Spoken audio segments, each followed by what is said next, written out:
신처용가, 이완우. 나는 또 석방되었다. 벌써 몇 번째인지 알 수 없을 지경이었다. 상습범이 분명한 나의 석방은 아직 귀 밑에 솜털이 보송한 세 사람의 때 묻지 않은 법조인으로서의 정의감 탓이었다.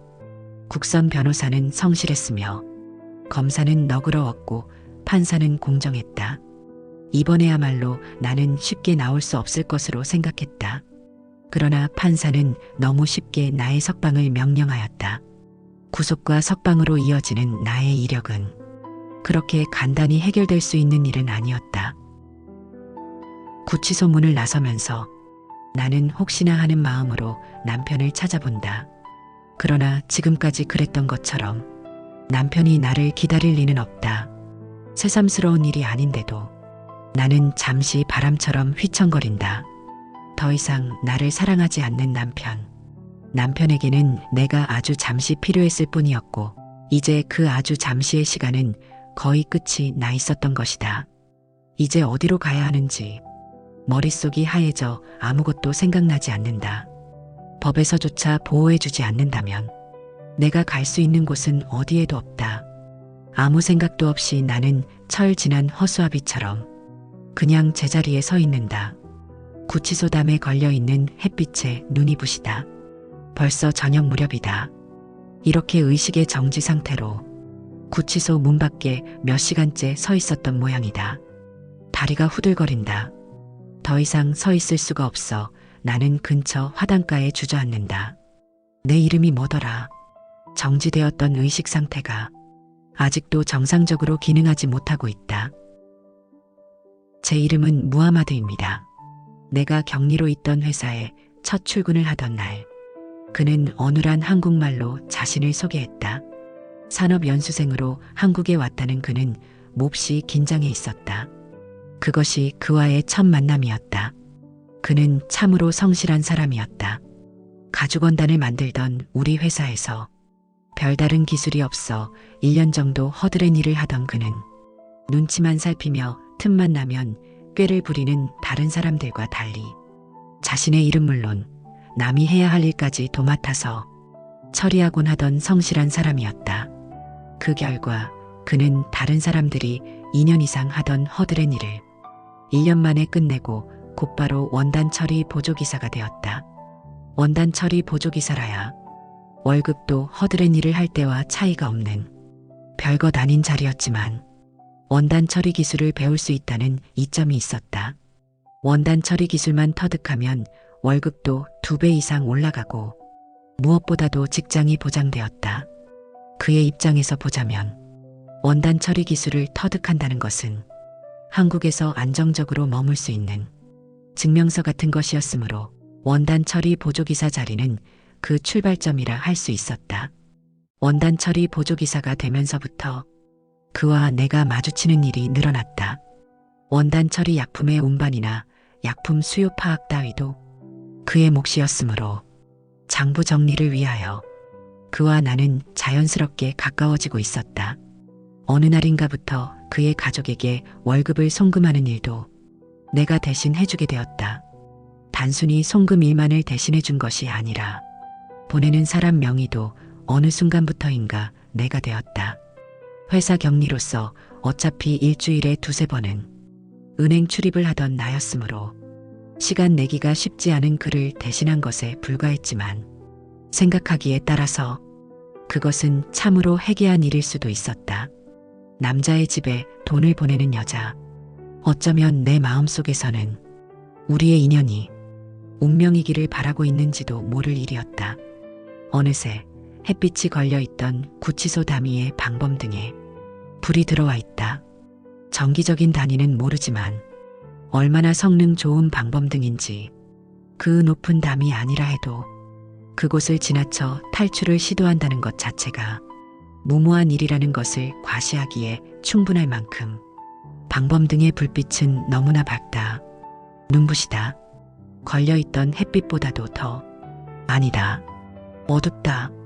아무 생각 없이 방범등 불빛과 마주친 내 눈에는 한참 동안 아무것도 보이지 않는다. 구치소를 나와서도 오랫동안 세상에 적응하지 못하고 떠돌던 지난 날처럼 5평 정도의 방에 7명이 생활하던 어두컴컴한 구치소 안과 비교하면 발상부터가 다르다. 어두운 곳에서 살지 말고 밝은 곳에서 떳떳이 살라는 의미인지. 그러나 나는 밝은 곳이 아니라 어두운 곳에서 떳떳이 살고 싶다. 아직 늦은 시간이 아닌데도 이따금씩 지나가는 시내버스와 어딘가를 향해 급히 달려가는 택시의 숨찬 엔진 소리만이 있을 뿐 구치소 주변에는 오가는 사람 하나 없이 고요하다. 불과 200여 미터의 거리를 경계 삼아 저쪽 세상과 단절된 곳, 세상 속으로 들어갈 용기가 나지 않는다. 신호등도 없는 교차로 가운데에 갇혀 어쩔 줄 모르는 어린아이처럼 나는 몇 시간째 200m의 경계에 갇혀 있다. 이곳에 갇혀 있는 동안 나의 모든 기능은 정지되었다. 이상하게 배도 고프지 않고 생리적인 현상도 멈춘 듯하다. 차라리 이대로 계속 멈추어 있을 수 있다면 좋을 것. 그러나 나는 곧 인간 세상으로 들어가 고통 속에서 몸부림치게 될 것이다. 그러다가는 또 이 자리에서 지금처럼 이어질 갈등의 악순환. 그가 우리 회사에 근무하게 된 지 1년 반 정도 지났을 무렵, 그러니까 그가 원단 처리 보조기사가 된 지 6개월쯤 되었을 때 우리는 동거를 시작했다. 그러나 우리의 동거는 남들이 생각하는 것처럼 신세대의 합리적 사고방식의 표출이거나 아니면 결혼의 전 단계 같은 것은 아니었다. 다만 만남이 거듭되면서 그의 다정다감한 성격과 배려심에 깊은 감동을 받았을 뿐이었고, 옥상의 빈 창고를 개조하여 만든 공장 기숙사에서 생활하는 그가 안 돼 보여서 살림을 합친 것일 뿐이었다. 얼마쯤 후에 그가 결혼 신청을 한 것을 제외하면 우리의 독립된 동거는 아무 문제 없이 잘 이루어져 나갔다. 물론 그는 별 문제 없이 나의 거절조차도 이해해 주었다. 최소한 나는 그렇게 생각했다. 김희주 씨, 병원 치료를 위하여 석방을 명령합니다. 아, 나는 김희주였다. 정말 몇 시간 만에야 내 이름이 기억난다. 이름을 기억해낸 것이 마치 이 세상에서 나의 존재를 인정받기라도 한 것 같아. 눈물이 날 지경이다. 나이 33세. 기혼. 자녀 없음. 이름이 기억나자 사라졌던 신상 명세가 연이어 하나씩 떠오른다. 물론 집도 있다. 비록 허술한 월세집이기는 했지만 시골의 여상을 졸업하고 바로 서울로 올라와 10년 넘게 여러 회사를 전전하며 우여곡절 끝에 마련한 우리의 살림집이었다. 잊어버렸던 나의 바코드가 떠오르자 갑자기 두려워진다. 오늘도 텅 비어 있을 집. 끔찍하다. 그가 집에 들어오지 않기 시작한 것은 혼인신고를 한 지 얼마 지나지 않은 무렵부터였다. 처음에는 일주일에 한두 번이던 그의 외박은 시간이 지나면서 점점 횟수가 잦아졌다. 그때 특유의 성실함으로 원단 처리 기술자가 된 그는 좀 더 조건이 좋은 다른 회사로 옮겨 다니고 있었는데, 외박의 사유는 주로 야근이었다. 고향에 두고 온 부모와 4명의 동생들을 뒷바라지해야 하는 그의 절박함을 나는 이해했다. 그는 거의 하루도 거르지 않고 야근을 신청했고, 야근 후에는 출퇴근으로 버리는 시간을 아낀다는 명분으로 공장 숙직실에서 숙식을 해결하기 시작했다. 그의 그러한 변명은 어느 정도 사실이기는 했다. 그러나 그의 사정을 100번 이해한다 치더라도 상황이 길어지면서 나는 차츰 화가 나기 시작했다. 나는 단순한 동거자가 아닌 혼인신고까지 마친 엄연한 그의 법적 아내였다. 비록 결혼식을 올리지는 않았지만 더군다나 그가 더 바라던 우리의 결혼이 아니던가 말이다. 사실 따지고 보면 나는 그와 결혼할 의사도 별로 없었다. 예상치 못한 부모님의 상경으로 우리의 동거가 들통나지만 않았더라도 아마 우리는 지금도 예전의 평화를 유지하며 잘 살고 있을 터였다. 노발대발하는 부모님 앞에서 그는 죄인처럼 무릎을 꿇었고 나는 임신이라는 절묘한 원천 봉쇄를 선언함으로써 나에 대한 그의 사랑을 후원하였다. 그날 이후 우리는 법적으로 부부가 되었지만 웬일인지 그의 사랑은 점점 내게서 멀어져 갔다. 자정이 가까워오고 있다. 이제 오도 가도 못한 채 내가 주저앉아 있는 주변은 물론 200m 저쪽 세상에도 사람들의 모습은 거의 끊어져 있다. 나는 온 힘을 다하여 간단한 세면도구가 전부인 가방을 들고 자리에서 일어선다. 집으로 가고 싶지는 않고 나는 공원으로 가기로 마음먹는다. 다행히 날씨도 그리 춥지는 않다. 일교차가 크다 해도 이상고온 덕택에 한낮의 온도가 30도 가까이 올라가는 5월 초순이고 보면 몇 시간 정도야 견딜 수 있지 않겠는가. 공원은 조용하다. 나는 가로등이 켜있는 밝은 곳을 피해 비교적 어두워 보이는 벤치를 택해 자리를 잡는다. 이미 누군가 벤치에서 노숙한 사람이 있었던 듯 주변에는 신문지와 종이 상자 같은 것이 흩어져 있다. 그러고 보니 몇몇 벤치에는 신문지를 덮고 노숙하는 사람들이 있다.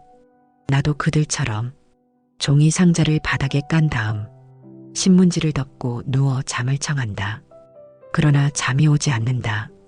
이따금씩 굉음을 내며 지나가는 오토바이 소리, 날카로운 고음의 전율을 느끼게 하는 구급차 소리, 취객의 노상방뇨 소리, 저편에서 평화롭게 잠들어 있는 노숙자의 코 고는 소리가 또렷이 나의 의식을 깨우며 지나간다.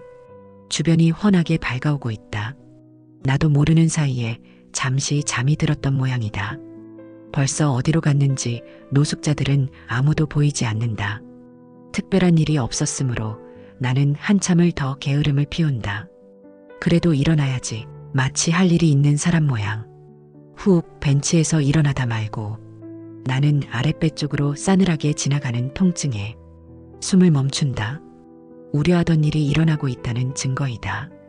어찌해야 하나 걷잡을 수 없는 두려움이 밀려온다. 또다시 반복되고 말 통제되지 않는 나의 본능. 이 난관을 이겨나갈 자신이 없다. 우리는 한 번도 잠자리를 하지 않았다. 동거부터 계산한다면 함께 산 지가 5년 가까이 되었지만 그는 한 번도 나를 안으려 하지 않았다. 처음에는 그의 그러한 순수함이 좋았다. 처음 만나서부터 어째 보려는 다른 남자들에 비하면 얼마나 순박한가 싶었다. 그러나 한 집에 살면서도 계속되는 그의 순수함이 언제까지나 좋은 것은 아니었다. 어쩌면 그는 나에게서 여자의 매력을 느끼지 못하는 것일 수도 있었다. 그러면서도 나와 결혼하기를 바랐던 그를 어떻게 이해해야 할까? 혼인신고를 한 후 어느 날인가 나는 그에게 잠자리를 요구한 적이 있었다. 엄밀하게 말하면 그것은 사랑하는 사람과의 성스러운 교류를 원했던 것은 아니었다. 어쩔 수 없는 동물적 본능을 해결하기 위함일 뿐이었다. 그는 매정하게 나의 고통스러운 본능을 거절하였다. 경멸하는 눈으로 나를 바라보던 그러나 나는 그때 그의 생각 따위에 신경을 쓸 틈이 없었다. 본능을 잠재우는 일이 몇 배는 더 급했다. 나는 거리로 나갔다. 목표물을 찾아 거리를 헤맸다. 얼마나 거리를 헤맸는지 기억나지 않는다. 골목길을 돌아설 때 누군가 나를 잡아채는 손길이 있었다. 낯선 사내였다. 사내가 나를 끌었다. 아니, 내가 사내를 끌었는지도 모를 일이었다. 그것이 나의 첫 경험이었다. 눈물이 나오지도 않았다. 눈물은 감정의 결과물이어서 감정이 말라있거나 자포자기 상태일 때는 작용하지 않는 모양이었다. 무심한 표정으로 담배를 피고 있는 사내의 등에서 용이 꿈틀거렸다. 옷매무새도 추스르지 않은 채 모텔을 나온 나는 천적으로부터 달아나기 위해 좌우좌우로 도망친다는 다지류 공벌레처럼 밤이 새도록 골목길을 좌우좌우로 쏘다녔다. 어쩔 수 없는 한순간의 선택이었다. 다시 만나고 싶지도 않았고 다시 만날 이유도 없는 그저 지나가는 사내였다. 그렇게 생각했다. 그러나 어느 토요일 오후 동네 마트를 다녀오는 길 골목 어귀에서 나는 사내와 해우했다. 소름이 온몸으로 쫙 끼쳤다. 가슴이 쿵닥거렸다. 두려움과 반가움이 뒤섞인 알 수 없는 묘한 마음이었다. 못 본 채 태어난 채 애를 쓰며 사내 앞을 지나쳤다. 사내가 내 손을 움켜쥐었다. 사내의 손을 힘껏 뿌리쳤다. 다시 사내가 나의 손목을 잡아챘다. 내가 또 사내의 손을 뿌리쳤지만 수없이 뿌리쳤지만 꿈쩍할 수가 없었다. 뿌리쳐야 하는데 소리라도 질러야 하는데 그러나 건장한 사내의 힘을 나약한 여자의 마음은 거부하지 못했다. 그저 마음속으로만 되뇌어 반항할 뿐. 나는 어느새 순순히 사내의 뒤를 따르고 있었다. 사내에게 이끌려 들어간 곳은 칸막이가 설치되어 있는 카페였다. 오랜만이야. 사내는 능글거리며 반말을 했다. 한쪽 귀에만 귀고리를 한 사내. 사내는 연신 무어라 짓거리고 있었지만 고개를 푹 숙이고 있는 내 귀에는 어느 것도 하나 말이 되어 들리지 않았다. 필요할 때 연락해. 혼자 열심히 짓거리던 사내가 입가에 뭔지 모를 야릇한 미소를 지으며 명함을 테이블 위에 놓고는 먼저 일어섰다. 아니요, 아니요. 그러나 이번에도 나의 생각은 말이 되어 밖으로 나오지 않았다. 나는 힘주어 이를 물며 다짐을 했다. 절대 그럴 일 없어, 절대로. 다짐을 한다는 것은 지킬 자신이 없다는 뜻이었을 것이다. 변명하자면 범법 행위보다는 문란 행위가 더 나을성 싶었다고나 할까. 그 뒤로도 나는 여러 번 사내가 필요했고 그때마다 사내를 사용해야 했다. 그날 사내가 던져놓은 무슨 주류유통회사 영업부장이라는 직함이 박혀있는 명함을 끝내버리지 못했던 자신을 뼈저리게 반성하면서 아랫배의 통증은 점점 더 심해지고 있다. 마치 포위된 사냥감을 조여들듯이 아랫배의 통증이 압박해온다. 아, 몸서리. 벗어날 수 없는 두려움. 이제 얼마 후면 불효한 내 여성이 본격적으로 활동을 시작하리라. 나는 아랫배를 움켜쥔 채 다시 벤치에 눕고 만다. 아, 그날. 문신처럼 가슴에 박혀있는 그날. 초등학교 6학년 교실. 아이들은 몹시 화가 난 선생님의 눈길을 감히 맞을 수 없어.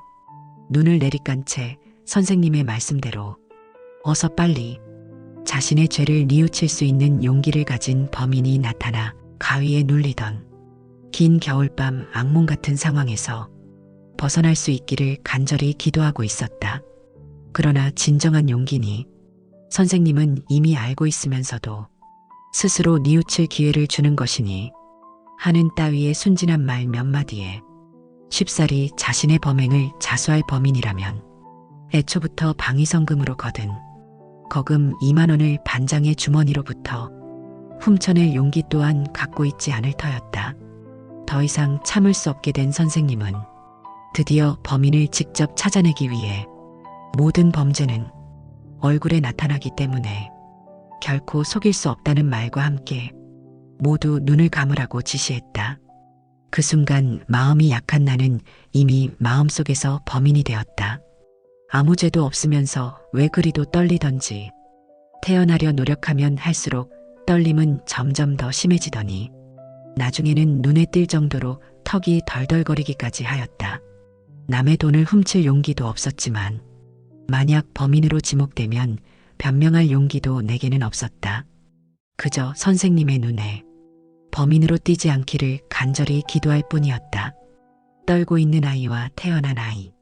과연 진짜 범인은 어느 쪽일까? 잠시 뒤 우리는 운동장에 도열했다. 얼굴 검사로는 범인을 찾을 수 없었는지 선생님은 우리를 운동장에 집합시켜 놓고는 땅바닥에 머리를 박고 엎드려 뻗친 후 열중 쉬어 자세를 취하는 소위 원산폭격을 지시했다. 땅바닥에서 체중을 견디다 못한 머리가 감각을 잃어갈 때쯤 선생님은 범인은 조용히 교무실로 올 것을 강조하면서 사라졌다.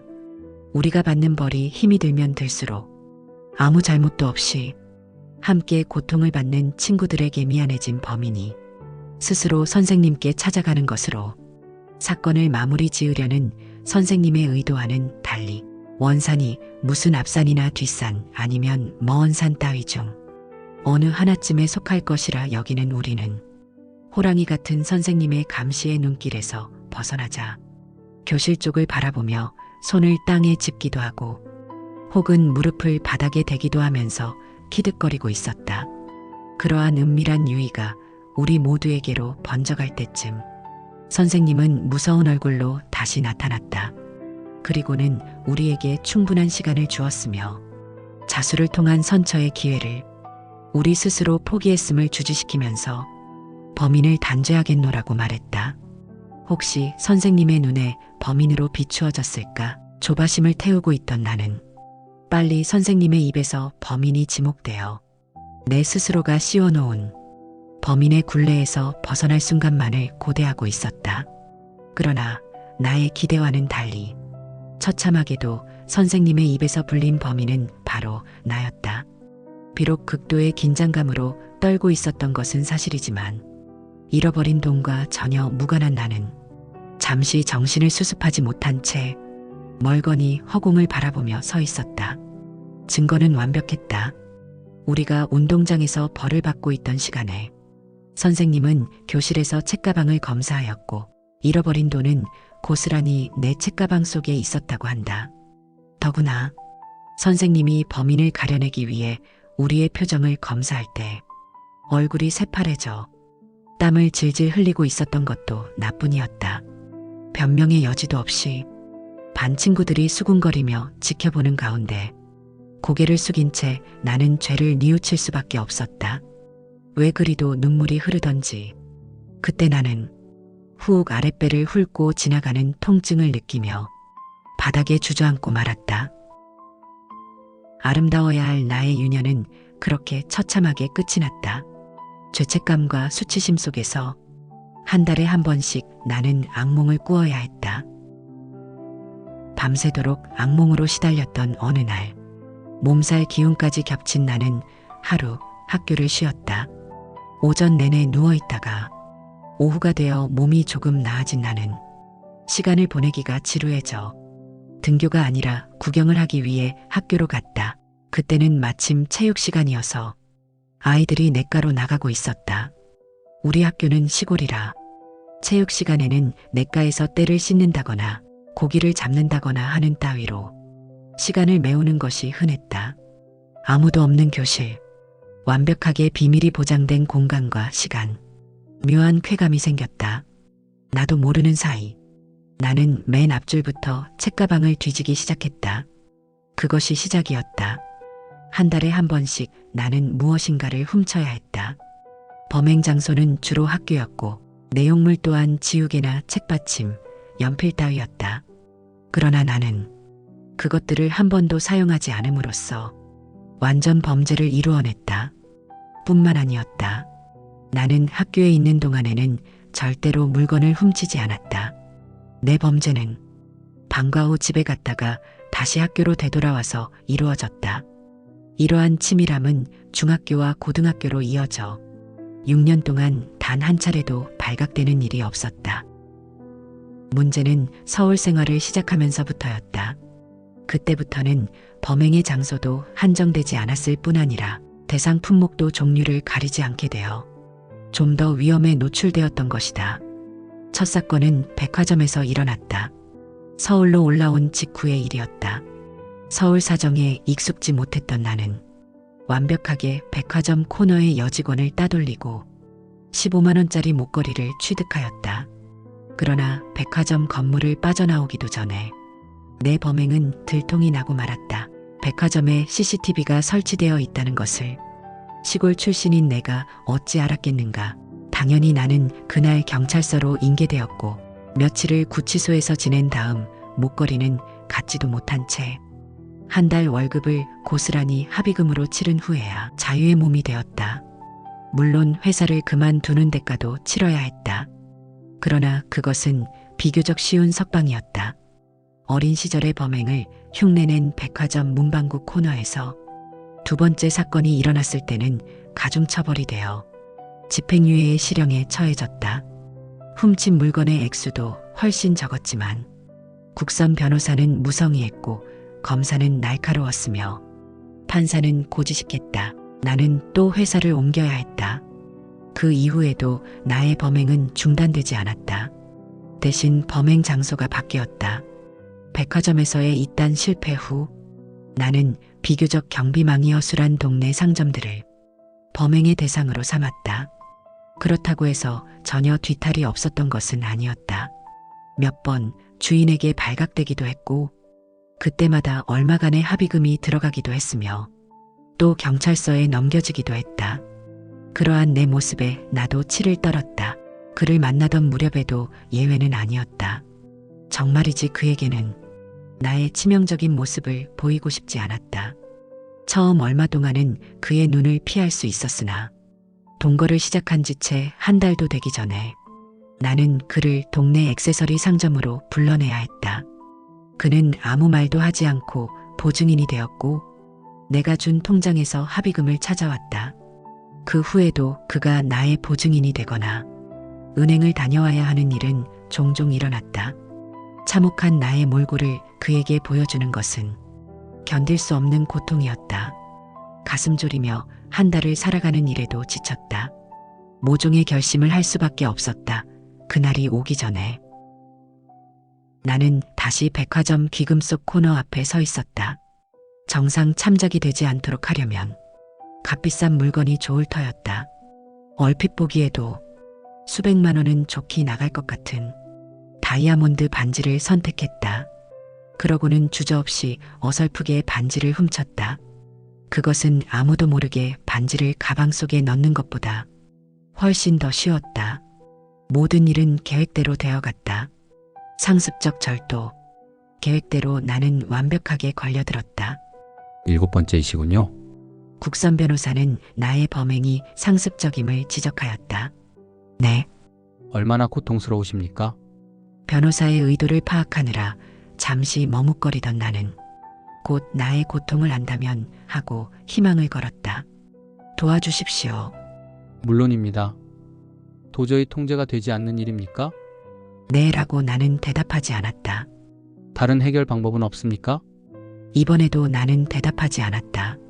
대신 나는 나의 뜻을 전하기 위하여 저는 상습범입니다. 개전의 가능성이 있는 것도 아닙니다. 나는 변호사가 내 뜻을 알아채주기를 진심으로 바랐다. 그러나 그날 변호사는 내 뜻을 눈치채지 못했다. 그리고 오늘 나는 또 석방되었다. 아랫배의 통증은 점점 나를 거리로 내몰고 있다. 무엇을 해야 하나? 지난번 방법은 유능한 법조인들 때문에 실패했다. 다시 같은 방법을 쓸 수는 없다. 안절부절 못한 채 나는 허둥거린다. 숨이 막혀 가슴이 터질 것 같다. 그렇지만 지금 내가 할 수 있는 일은 아무것도 없다. 나는 눈을 감은 채 본능에 몸을 맡긴다. 나는 어디론가 가고 있다. 목적지가 있는 것은 아니다. 저만치의 백화점 건물이 보인다. 나의 본능은 백화점을 선택한 모양이다. 백화점은 피하고 싶지만 이미 내가 어쩔 수 있는 상태가 아니다. 나는 땀을 뻘뻘 흘리며 백화점으로 들어선다. 범행각이 좋을 만큼 백화점은 사람들로 붐빈다.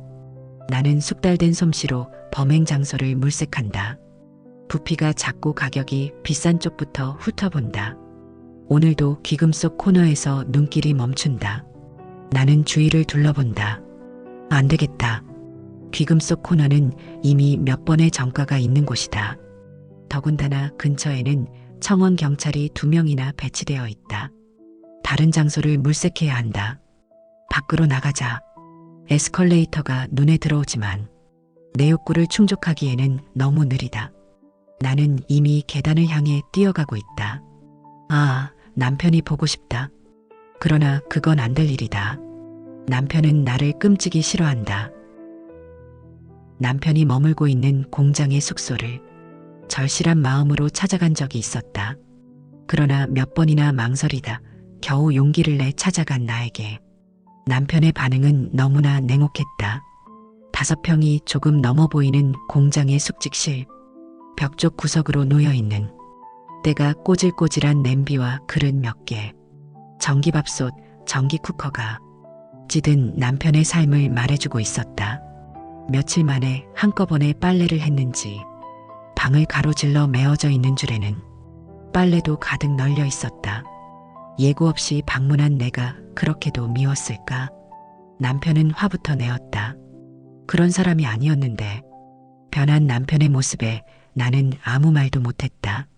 함께 산다는 여자 같은 외모를 지니고 있는 남편의 고향 친구가 퇴근해 돌아왔을 때 나는 당황해하는 남편을 뒤로 한 채 밖으로 나왔다. 그게 남편을 본 마지막이었다. 우리가 부부라는 이름으로 다시 만날 수 있을지. 무작정 눈에 띄는 상가로 들어선다. 아기용품을 파는 가게다. 행색이 이상했던지 나를 쳐다보는 주인의 눈길에 경계심이 묻어있다. 주인의 경계심이 아니더라도 아기 옷을 훔치고 싶지는 않다.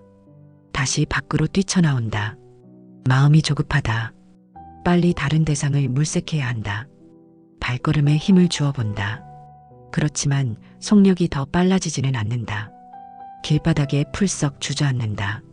나는 허겁지겁 휴대전화를 꺼내든다. 아무 번호로나 전화를 건다.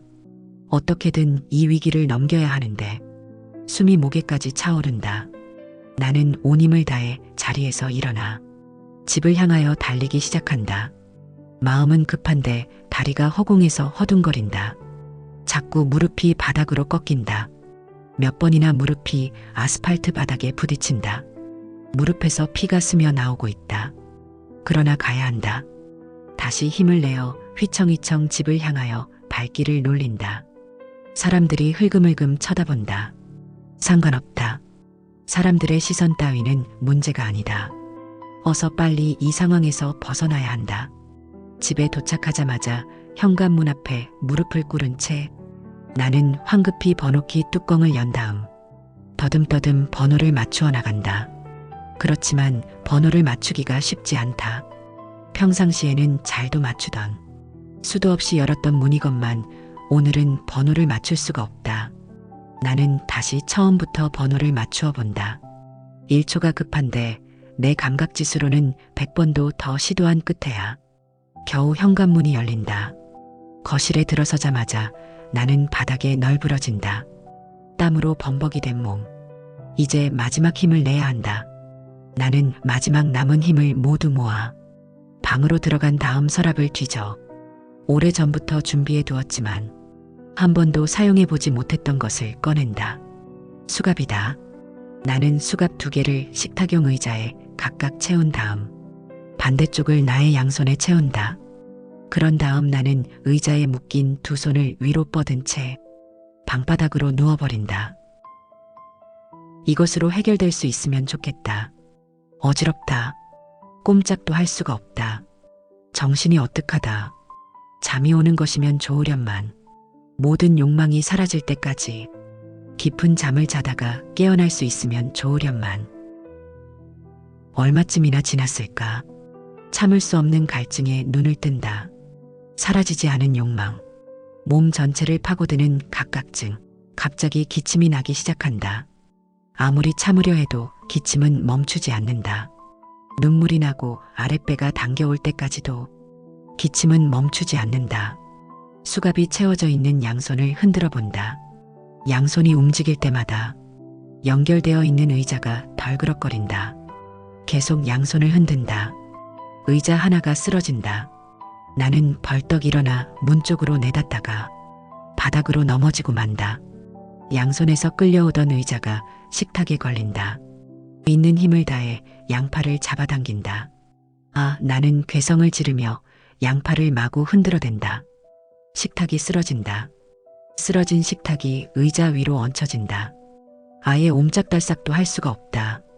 계속 팔에 힘을 주자 수갑이 채워진 팔목에서 피가 배어나오기 시작한다. 눈앞이 흐려진다. 천장이 빙빙 돌아간다. 차츰 온몸에 힘이 빠지기 시작한다. 세상의 소리도 아득해지고 있다. 나는 차츰 흐려지는 의식의 끝을 잡으려는 생각도 하지 않은 채 희죽희죽 웃어댄다. 의식의 저편에서 누군가 들어오고 있다. 사내다. 아니, 남편이다. 남편이 내게로 다가온다. 남편이 나를 안는다. 아, 얼마나 꿈꾸던 일이던가. 처음 있는 일이다. 나도 남편을 안는다. 내가 그토록 필요로 할 때도 모른 채 하던 남편이 지금 나를 안고 있다. 남편의 등에서 낯익은 용이 꿈틀거린다. 서서히 내 몸에서 힘이 빠져나간다. 나는 눈을 감는다. 모든 것이 평온하다. 더 이상의 욕망도 없고 갈증도 없다. 나는 천천히 눈을 뜬다. 어찌된 일인지 낯익은 사내가 옆에 누워있다. 방도 말끔히 정돈되어 있고 나의 몸도 깨끗이 닦여 있다. 사내가 다시 나를 안는다. 사내의 품이 아늑하다. 나는 몸을 뺄 생각도 않은 채 사내의 품속에 오래도록 안겨있는다. 시장기가 느껴진다. 문득 종일 굶었다는 사실이 떠오른다. 그러자 갑자기 온몸의 세포들이 다시 살아나는 것 같은 느낌이 든다. 다시 생리현상이 정상적으로 작동하는 것 같다. 나는 다시 일상으로 돌아가기 위해 자리에서 일어난다. 차가운 물로 샤워를 한다. 차가운 물의 냉기가 온 살 속으로 스며든다. 샤워를 하고 나자 기분이 상쾌해진다. 오랜만에 베란다로 나가 창문을 열고 숨을 크게 쉬어본다. 맑은 공기가 온몸 깊숙이 퍼져나간다. 나는 아무런 생각도 하지 않은 채 사람들을 보고 있다. 어디론가 바삐오가는 사람들. 그러다가 나는 전혀 뜻밖에도 그들 속에서 낯익은 모습을 발견한다. 적당한 키에 단정한 뒷모습. 분명 남편이다. 남편은 천천히 그러나 단호한 걸음으로 아파트 정문을 나서고 있다. 우리는 부부였다. 남편은 내게 이혼을 요구하지도 않았고 나의 보호자가 되지도 않았다. 남편은 다만 나의 남편이기만 하면 되는 모양이었다. 마치 마음씨 넓은 처용처럼